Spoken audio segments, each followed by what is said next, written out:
Welcome back to Master English, your go-to podcast for practical English learning.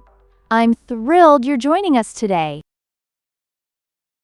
Thank you. I've been looking forward to this episode like a kid waiting for a birthday party. Today's episode is super exciting. It's one of our most requested topics, the accent challenge. How to sound more natural in English. Wow, okay.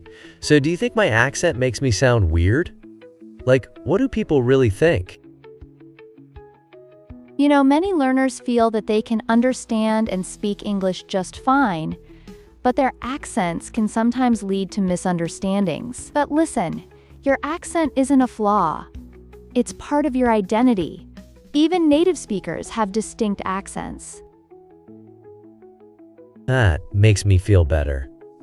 I mean, I can totally tell a New Yorker from someone from the South just by their accent. Exactly. We're not here to talk about accent elimination. We're discussing accent enhancement, small adjustments that improve clarity and sound more natural. Let's dive into 3 key areas: pronunciation, intonation and rhythm, and daily practice strategies. Ooh, sounds pretty intense. But, how do I even start with pronunciation? Is it really that important? Part 1. Pronunciation. It's not about perfection, it's about clarity.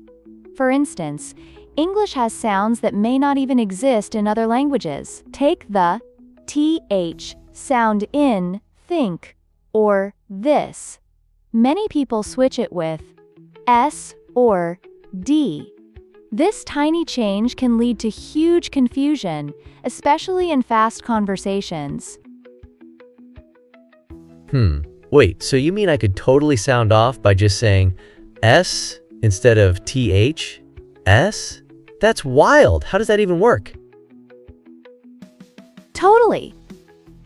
To pronounce th, place the tip of your tongue gently between your front teeth. For think, you blow air out gently. While for this, you do the same but engage your voice. Recording yourself and comparing with native speakers really helps. Oh, wow. I can see how that could lead to some funny moments. Like, if I say ship when I meant sheep, that could, make for some awkward conversations, right? All right, now let's dive into intonation and rhythm. These are crucial in English. It's a stress-timed language, which means we emphasize certain words while softening others. This can dramatically change the meaning. Okay. That sounds kind of confusing. Can you give me an example? Of course. Consider, I didn't say she stole the money. Depending on which word you stress, it can shift the focus completely. Pretty wild, huh? Wow. So if I emphasize didn't, it suggests someone else did it. That's like, detective level stuff right there. Yeah. Now, let's talk about your daily practice plan. You don't need hours, just smart habits. Try these techniques.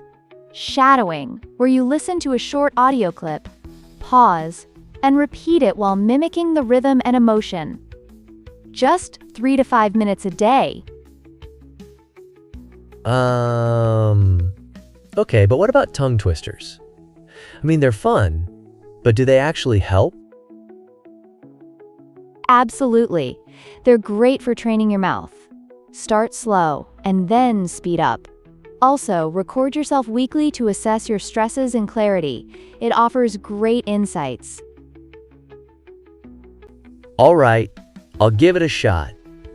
But last time, my tongue just felt like it was in a wrestling match. It was probably a weird sight. At the end of the day, your accent is part of your story. You don't need to sound like a news anchor. What matters is clear and authentic communication. Focused practice on pronunciation, rhythm, and intonation will boost your confidence. Yes, I love that. So wait, are we going to have more practice tips next time? Like, I need all the help I can get. Oh, you bet. Keep practicing daily. You've got this. We'll be back next week with even more tips. Awesome. Can't wait. See you next time.